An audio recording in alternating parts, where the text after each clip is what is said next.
Think of a time when you were strolling down the street on a beautiful, sunny, perfect day, minding your own business when all of a sudden you were startled by a barking, growling dog that seemed to come out of nowhere. You practically jumped out of your skin. Then once you realized the dog is behind a secured gate, you settled down a bit. You never even saw the beware sign, because if you did, you would have probably done everything you could to avoid confrontation with that barking dog. Have you ever showed up at work excited, ready to have a super successful, great day, and a coworker, or worse yet, a boss catches you off guard like that dog that scared the daylights out of you? This person is in the worst mood and their energy is poisoning the entire environment. Don't you wish they were wearing a big beware sign around their neck so you could avoid them and not let their negativity ruin your day? And it's not always that simple. Sometimes you're the one working right next to this person. Negativity in the workplace is the biggest killer of productivity. Some people are energy takers and others are energy givers. Energy takers are not hard to find because, unfortunately, energy takers are a very large group. They feed off of each other's negativity. And quite often, energy takers are not intentional in dragging others down. They just don't know any better. These are the people that find the problem in every situation. They are the doom and gloomers. Life is not fair. They're always complaining about how bad they feel and how difficult their job is.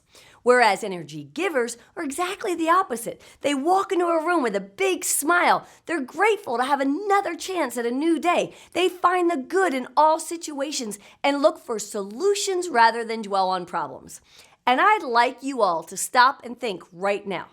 How do you start your day? How did you start your day today? Are you an energy taker or an energy giver? Now, don't get me wrong. Life can be pretty tough at times, and I'm not saying that you need to suppress or avoid problems in your life. That's not healthy. But what is even unhealthier is maintaining and spreading negativity, okay? Did you know that a negative attitude can actually kill you? Yeah, it's true. There are scientific studies that prove how bad attitudes and negativity can have an effect on the body in the form of high blood pressure, stress, anxiety, headaches, and poor circulation.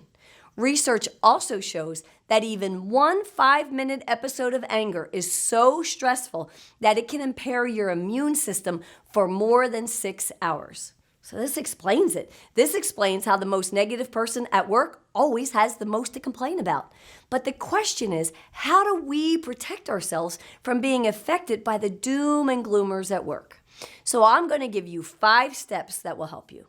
Step 1, start your day with positivity. As soon as you wake up, don't turn on the TV to watch all the negative news. Instead, stop and think of at least 3 things you're thankful for, write them down, and repeat those 3 things out loud 3 times. Or keep a positive quote book on your nightstand, and as soon as you wake up, open it to a random page and read it. Give your brain something positive to think about as soon as you wake up. This will help to set the stage for a positive, productive day. Step 2, dress happy. Yes, dressing up in bright, fun colors actually has a positive effect on your brain chemicals. It will also help to make others around you smile and even compliment you on your look. And I'm sure you would agree that a compliment is positive. Step 3, start your day with an unstressed body. If you were trying to avoid catching the flu that was going around your office, you'd make sure you kept yourself healthy so that your immune system would be at its strongest, right? Well, that means you'd get enough sleep, you would eat healthy, and you'd get some exercise. The same approach works for fighting off negative infection. If your body is worn down, it will be easier for the office drama to start stressing you out. Step 4, train the negative nillies with positive attention only. Think of the first principle of dog training. The rule is to ignore behaviors you don't want and reward those you do. And it works the same for humans too. Don't reward your negative colleagues with your attention when they're moaning and complaining. Instead, just say, okay, or I see, then leave it. Walk away, don't engage. You wouldn't stand at the fence of that barking dog and egg him on, right? But you'd cross the street. So do the same with your negative coworker. And when the coworker is having a more positive, constructive conversation, engage with them enthusiastically and repeat until the lesson sinks in. Step 5, train yourself to find the good. If you have a negative coworker, be thankful that you're not that way and use your experience to be sure you are never the most negative person in the room. Remember, attitudes are contagious and you have a choice to either engage or avoid. Every choice you make affects your happiness. And when you're happy, you will be more successful. And I want you to be happy and successful. And as always, keep up the positive forward motion.